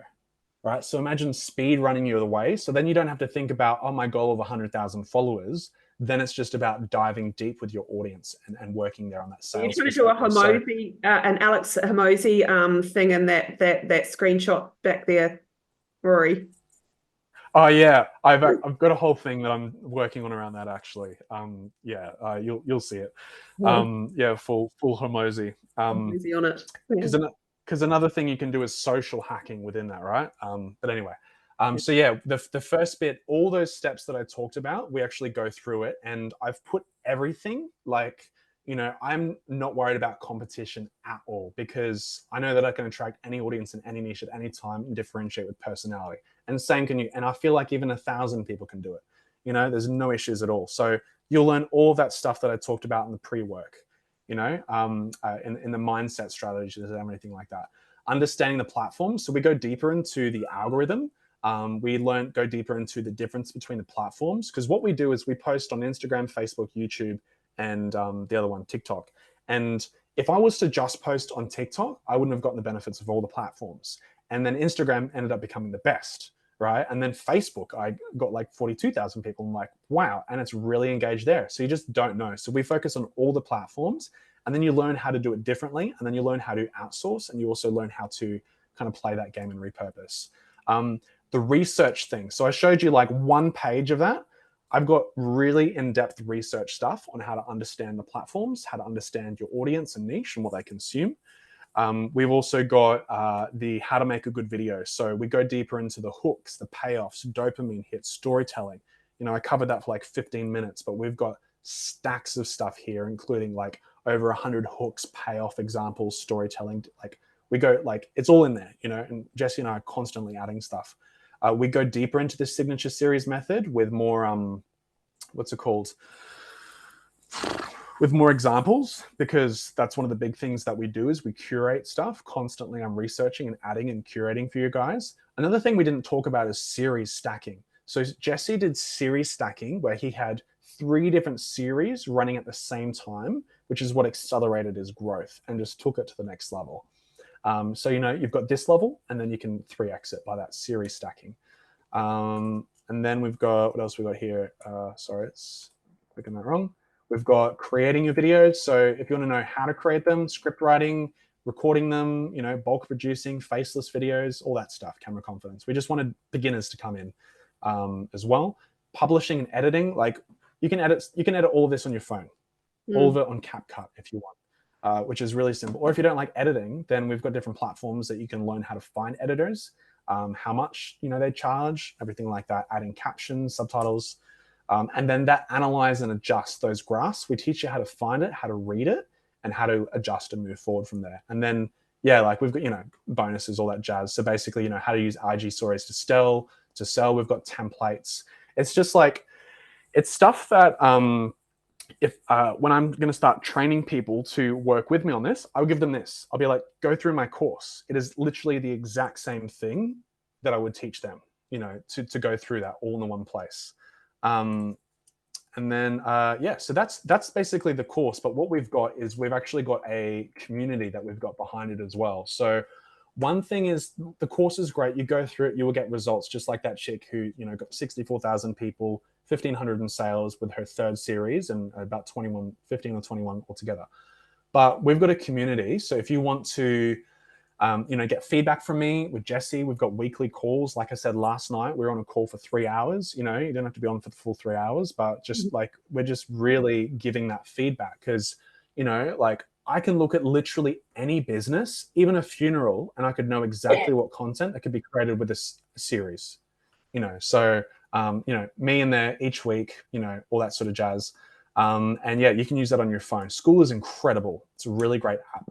And then we've got a challenge starting on the 1st of March. It's a 100K in 100 days challenge, you know, which this young lady is joining us for. And as I well. turned 50, So, 50 on the 1st of March. 50 on the 1st of March. Oh, no way. Oh, Not to take away from your happy birthday, I'm a half a century from 100. Half a century. Wow. My goodness. Middle age. All right. Yeah. So that's basically, you get the social speedrun academy, the bonuses, speedrun community for the year, and then that challenge. And my bad jokes, which are not bad jokes. They're actually funny. So I just want to give in context, right? Because I'll show the price in a sec. It's not that much, but, you know, like 100,000 people in your audience, you know, if you have, let's just go down to here, and let's say you've got a product that's worth, you know, 10,000. Oh, that should say, let's say it's 10,000, right? You've got a high ticket product. If 10, oh no, here we go. Sorry. If 10 people, which is 0.01%, buy $1,000 product, you're gonna make 10 grand, right?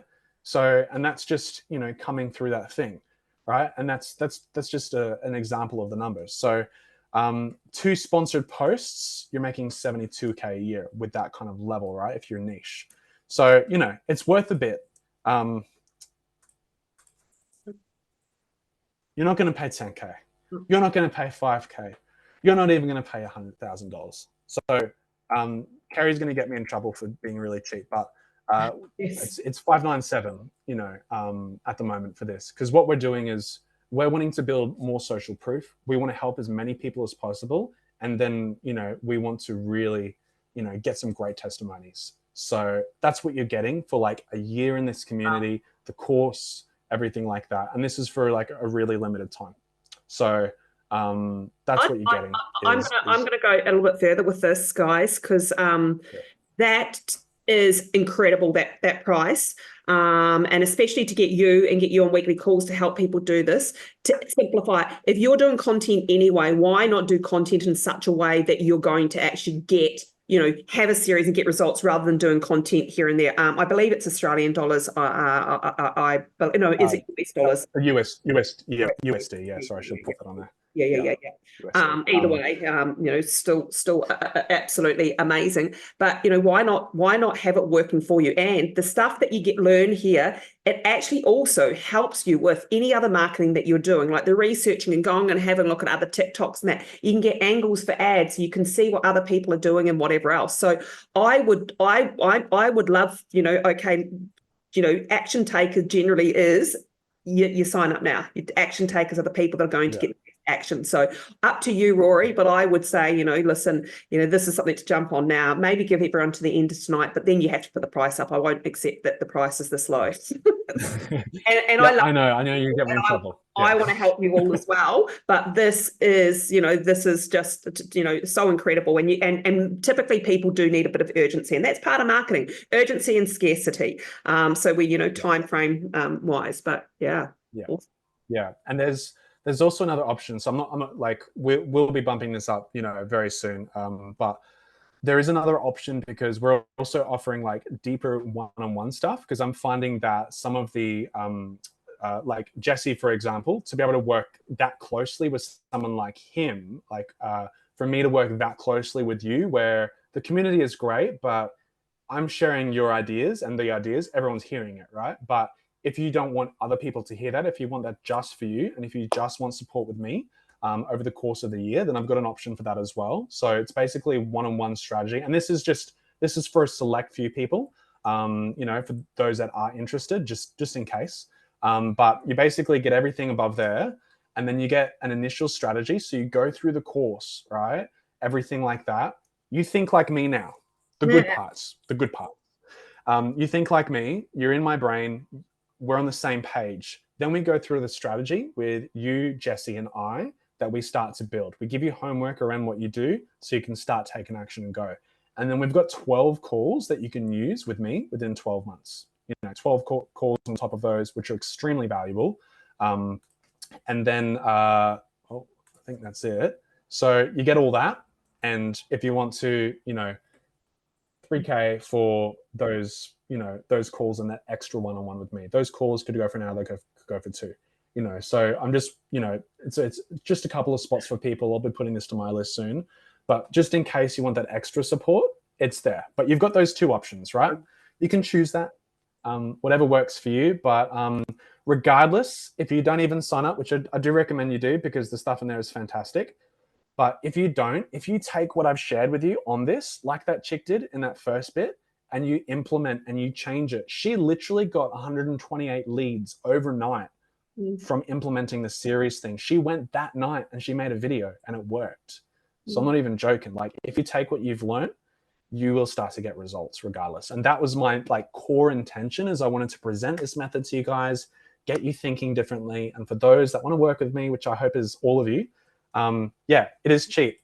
Carrie's going to whip me after this. But again, I just want to build a lot of social proof initially, and then, then we can rave. So, but yeah, I just appreciate this platform to just share this method, because it just frustrates me when I see that people are just putting so much time and effort into their content and getting nowhere. Yep. Yeah, it doesn't have to be like that. I know the frustration, because and that's why I don't do a lot of content. That's why I predominantly use ads. but and sort of value in the organic stuff, and it's freaking super cool. And you know, it really does take you into, if you do the organic stuff and you do it right, it does take you into that celebrity status. The celebrity status gives you the authority, and, you know, and then that opens up so many doors, like Rory said. But to be honest, even, you know, working with you closely and having 12 calls in a year for, you know, the 4,000 Australian, end up about 4,000 Australian, 3,000 whatever US, is incredible. Like, to have you and your brain and everything, because I've been chasing Rory to actually do this webinar, well, probably for a year now, saying, Rory, can you do the webinar to my people? They need your system. You need your system. You know, I can see it. I see how well it works and things like that.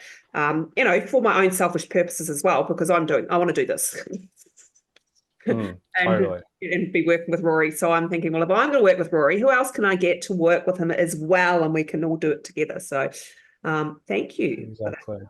Rory. Yeah, no, I appreciate it. Thank you. Yeah, it's exciting times, you know. It's really exciting times. Link in here as well. Now, I know that people are asking questions throughout, but before we end tonight, does anyone have any questions? I know, Jack, you do need to see the presentation, so I will be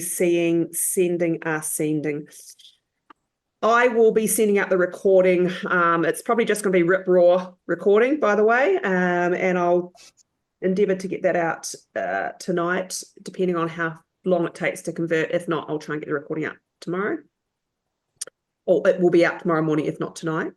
Yeah.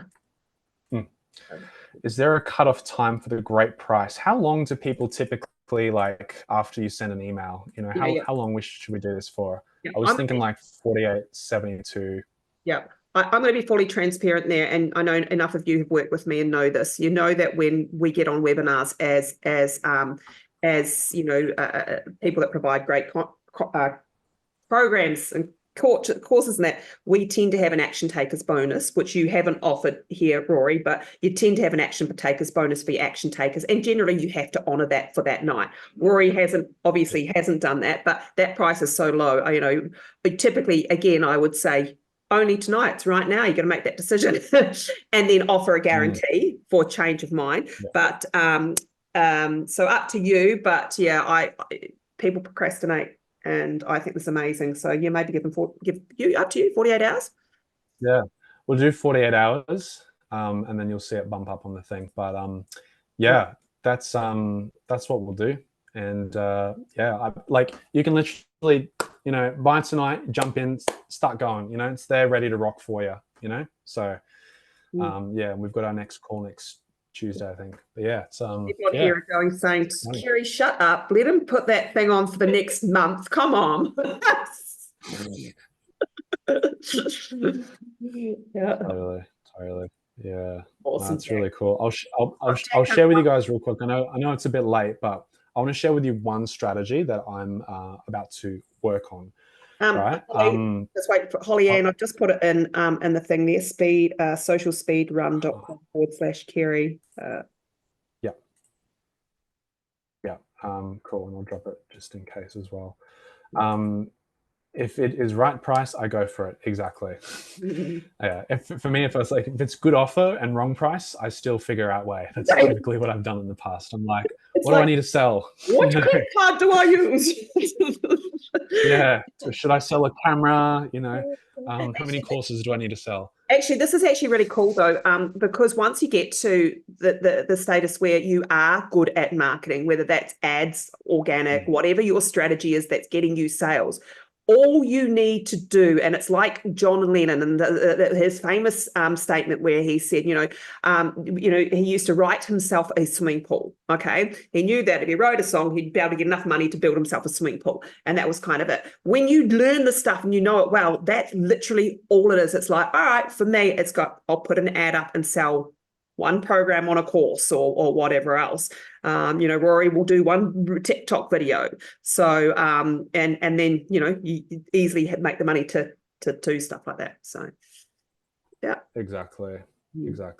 Yeah, it's cool. Yeah. So I'll share with you if you guys want to hear like something that I'm working on with a strategy. Andrew from Aussie Inflatable Pubs. Oh, that sounds really fun. Dude, so much you can do there. So I'm gonna share some ideas that I sent through to Jesse, right? They're wild, but they work, right? So where was it? So that Super Bowl thing. See, please, seriously, someone implement that.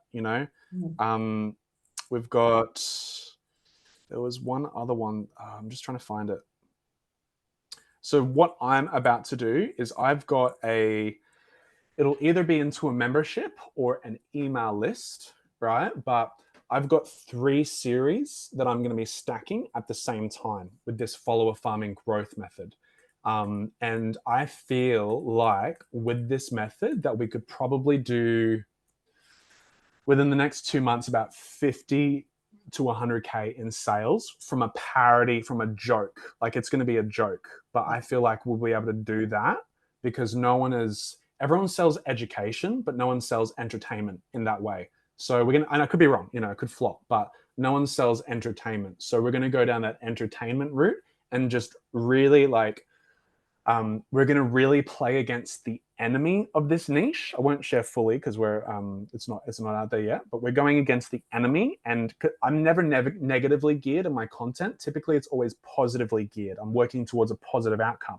But this time, I'm going against a negative outcome, and I'm rallying people who are on my side against this enemy, let's say, right? And then for people to rally against it, the product fits in with that. So by purchasing this product, they are against this enemy.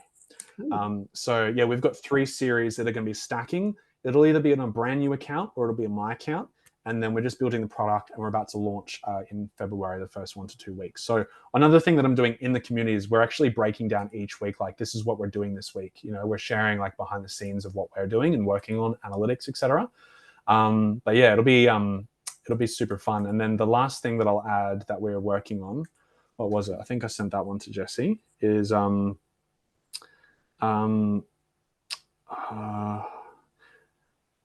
so let's say here, right? It's like, do I want to share that one with you? It's really good.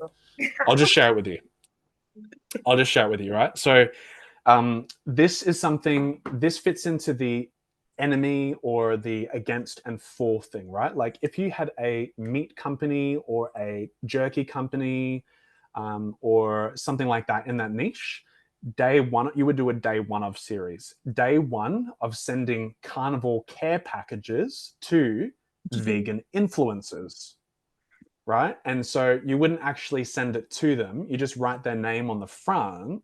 But you imagine I won't do that, I don't think, because I don't want to polarize, or I'm not against vegan because I understand that. I've been there. But if you were in that niche of polarizing, you just think about that from a creativity perspective, how much more attention you would get on meat eaters who a lot of them don't like vegans, right?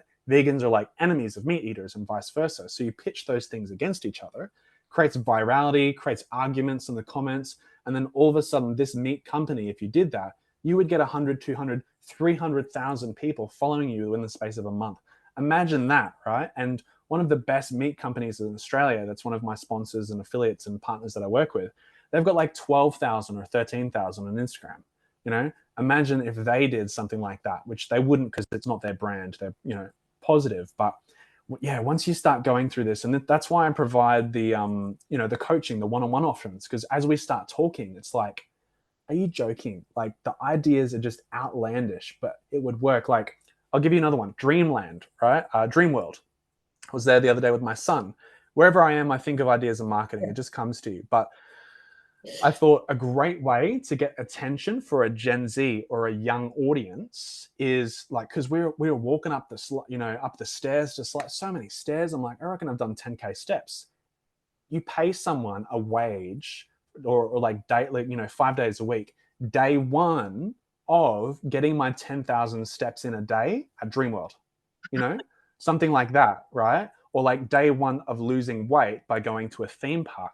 So all of a sudden, people are interested in this attractive character that is doing this thing that is also related to people. Like we want to know that, but then it's getting all this side adjacent attention to Dreamworld. And then all of a sudden, people are like, oh, yo, that's cool that he's losing weight and stuff, but that slide actually looks really fun.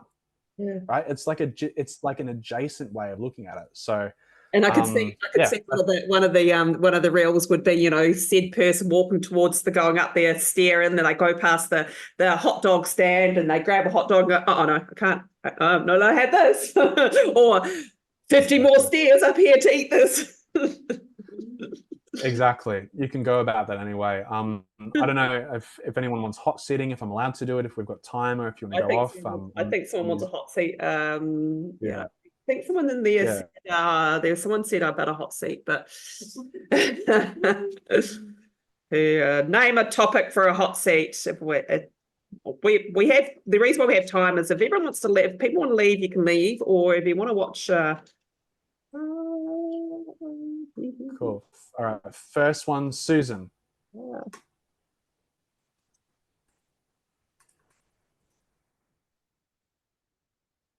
Oh, I know I'm muting my. Is that okay? Oh, yeah. Hello. Hi, Susan. Hello. Sitting in my car. Oh, you can see me a little bit. Fantastic. Yeah. Great. Rory, I did a video course with you in Brisbane. Oh, way back. So I've actually got a video of you. You remember? Yeah, 9 years ago. I have a beautiful photo of you and me sitting on the stairs in the sun, and you made me crack up laughing about something or other. But yeah, that's why I've come along tonight. Thanks for the hot seat. So I've avoided short form because I'm on my own, starting the business from scratch. I've had a 5-year break and written a book that I didn't publish, etc., etc. So, and my clients are probably older. They tend to be more LinkedIn. They're business professional type people. So I want to do executive education, like running business courses for executives and company directors and that kind of thing, but combining ethical business with mainstream extractive type stuff. But I'm not calling it that, because if I do, well, that's already polarized, right? If I call it good business or ethical business or generative business, you attract certain types of people. If I just call it business, I get the other ones. I want to bridge both together. So I've opened up, well, I've registered the name Byron Bay Business College, the nexus of, eco and investment. So listening to you tonight, I'm thinking, okay, I have avoided short form, but everyone in Byron Bay uses Instagram. So I could do Instagram videos, whatever they're called, and then YouTube. I won't be doing TikTok or Facebook, that kind of thing. Yeah. So I've been listening to your concepts to see what might fit, fit my You got offering. any ideas? Well, I was on the beach. I'm in my togs. So I was on the beach listening to you after my swim, and I thought I could do something like, well, it'd be really boring, but I could do something like I'll post a photo a day of the beach, if blah, blah, blah. But that doesn't really tie into the business, and it's a bit boring, even though it's beautiful, and I was going to do that anyway.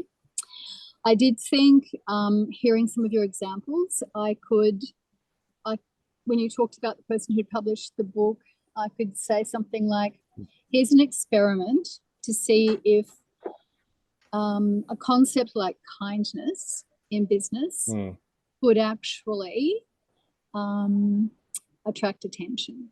Because I flipped through that surf movie, Morning of the Earth. It was made more than 50 years ago. I flipped through the book, and all those concepts that were seeded in the 60s about, beautiful community and peace and love and beautiful eating great food and that you're getting into more recently, and it's become more of a thing. All of those things follow a certain mindset and a certain state of heart and kindness, and they're all very different to the industrialized business mindset. But I want to help people make money, but to do it in a way where they're spreading kindness and stuff as well. So, okay, I've got a couple questions for you. So, firstly, who would can you describe your client that you would? So, if you were like, cool, the perfect person, who would that be? Like, what is the core pain that they have, and then that's probably the first place. Yeah. Yeah. So I can only go on the clients I've had previously before my 5-year break. Yeah. They would typically be completely mainstream either business owners of multi-million-dollar businesses, like say construction business, small construction business, or they would be an executive working in something like a big KPMG accounting firm running a team, so that they're not making millions themselves, but they're part of a company that understands scope and scale. And they typically are very much framed by how people think business has to be. And then I've done executive coaching with them, and what I find out is they've got this secret desire to actually spread good or be kind or just do things differently, but they don't believe they could unless they opted out. But by working together, they discover ways of doing it. So it's like you've got these people who are just busting to like break out and do something better for the planet, but they don't know how to. Yeah, so that's my dream person, because they actually have the scope and scale where when they make a shift within their organization, the impact and the ripples out from that can be huge. But they're never going to go and look for an alternative type coach, because that's not, they're going to read Financial Review and they're going to have all the toys, but they're not pretentious. They just think that's what you have to do. Making notes to jot My notes dream in my client mind. is people's nightmares. Okay, place. I'm just making notes to jots my. Okay, so. Oh, I don't want to, Rory, but Suzanne, I just want to touch on this, and this is not about this right now. You saying these people will never XYZ, so they'll never do business with someone who is more of an ethical type of coach. They will go is not a real statement. It's a statement in your head, but it's not a real statement. That's what they told me. That's that feedback I've had from them. Yeah, that's okay. It's not a real. Yeah, it's a limiting belief. There we go. The only reason I'm saying it is because that's what they've told me. When they've started working with me, they've come out with things like, oh, I would never have started working with you if I'd known this was the type of thing that you did, or that we'd be going down this, but I'm so glad I did. Yeah. Got it.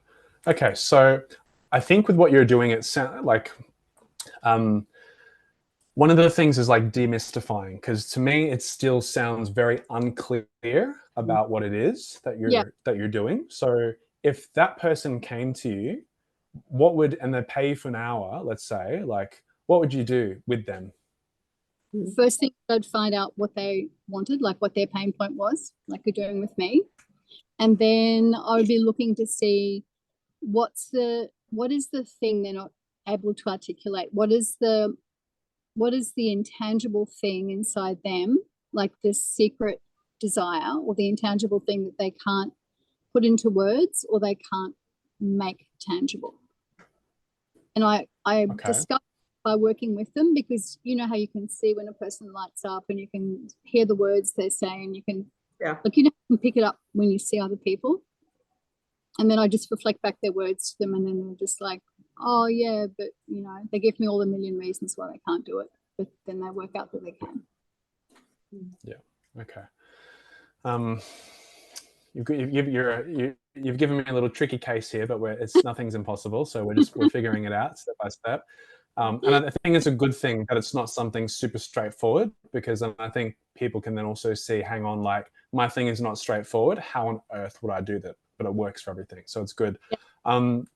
So how would you typically attract, like, how would you, like you said, you've worked with these people before. How did you find them?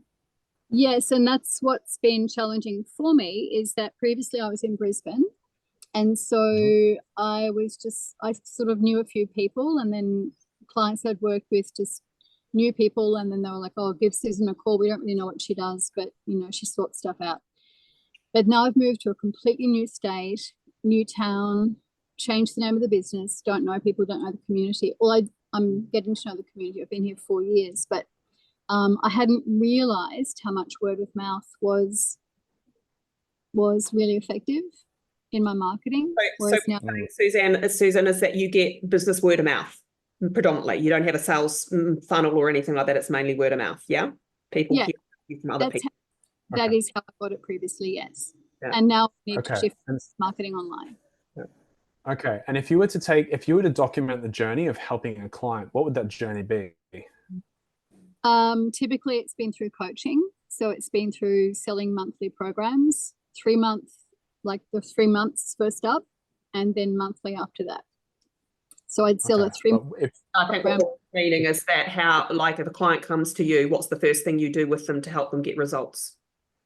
Yeah, besides you mentioned the initial kind of assessment, but then it's like, if I was to watch you and you had like a reality show of what you were doing with them and kind of helping, like that documentation, what would be going on?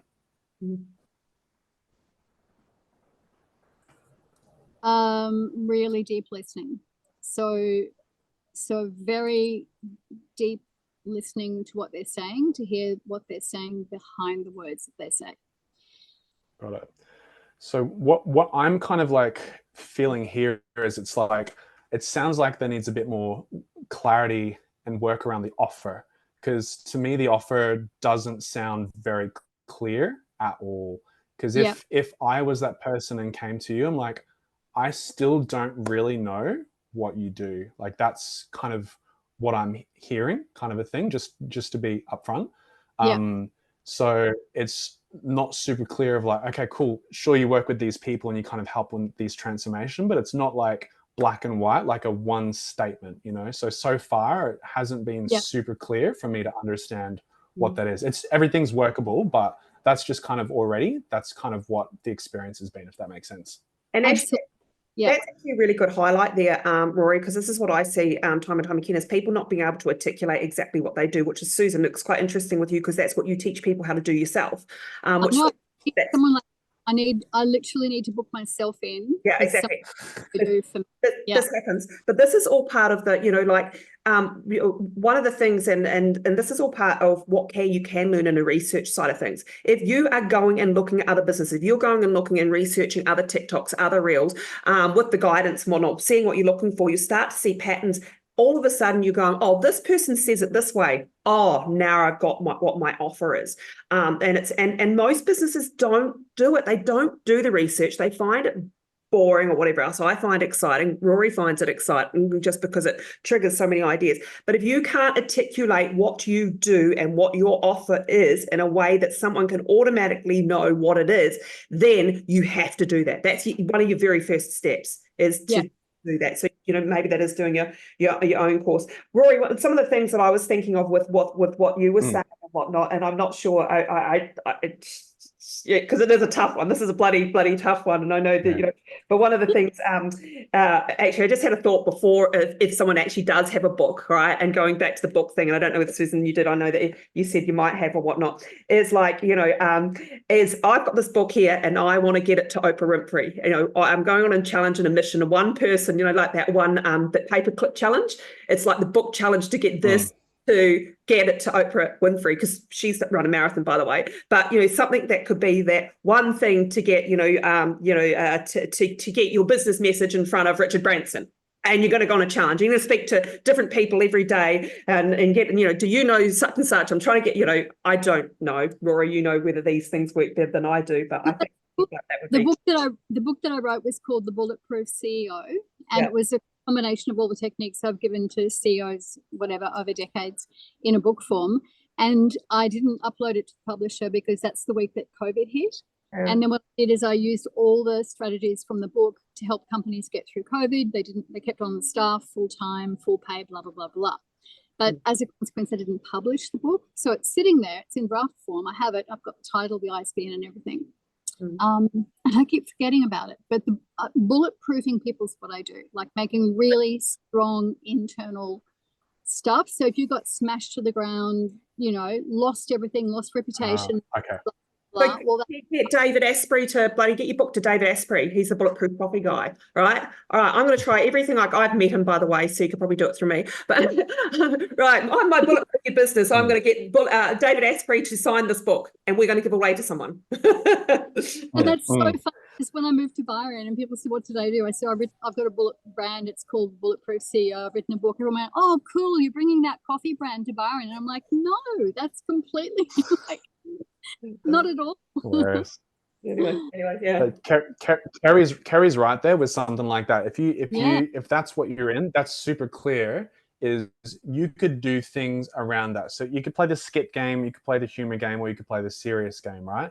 So you could do one thing. If it's around, if you want to get the attention of CEOs, showcase your expertise, and you want to show your methodology, how you work with people, you could do a thing where perhaps you're assessing CEOs. You pick CEOs of companies that are either public, are popular, or well known. I would kind of stick with stuff that's like relevant pop culture wise.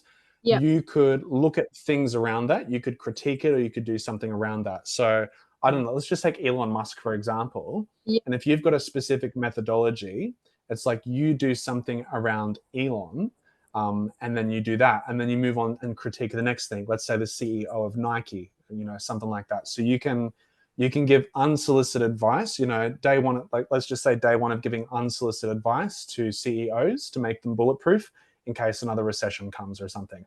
So you can do your work. You can give like pretend sessions to these CEOs, right? Because if you're showing your work, if you're like, because in people's minds and in our minds, if we visually see something like that, if I visually see you in a video, and even if it's a fake Elon Musk, I'm now associating you with that person, right? And so all of a sudden, you are now associating yourself with all these people. You're putting yourself in a room. You don't have to go on podcasts. You don't have to go on blogs.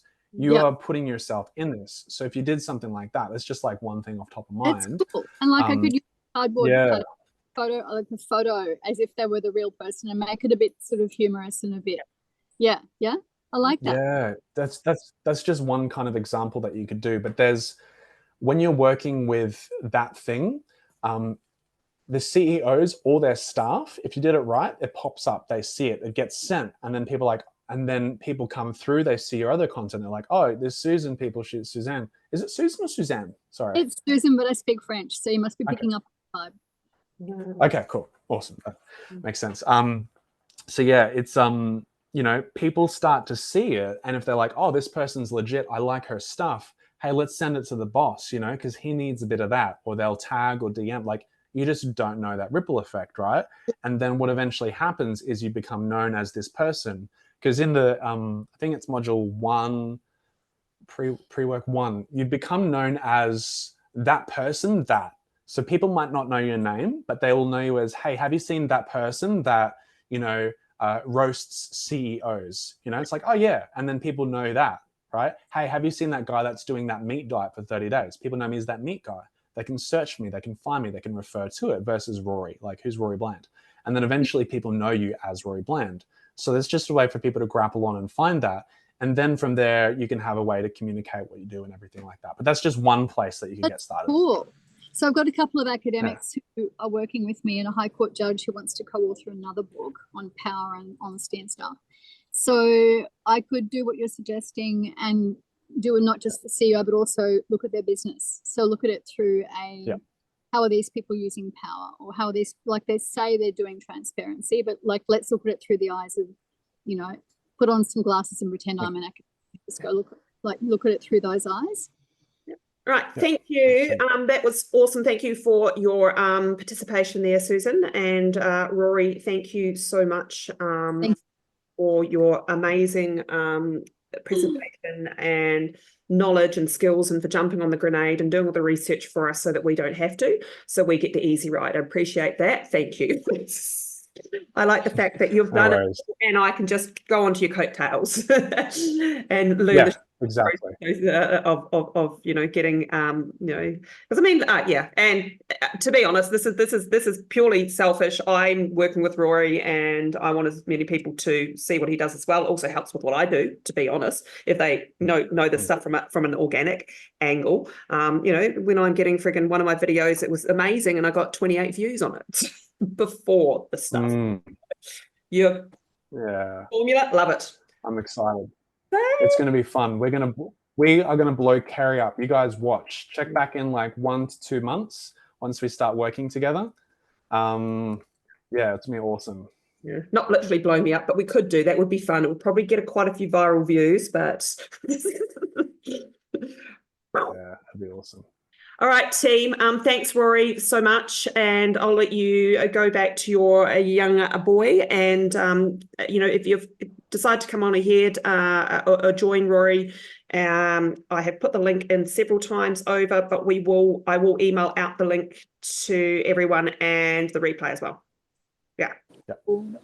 Excellent. Brilliant. Thanks, Carrie. Thanks, everyone. Appreciate your time. Thank you. All right. See you later.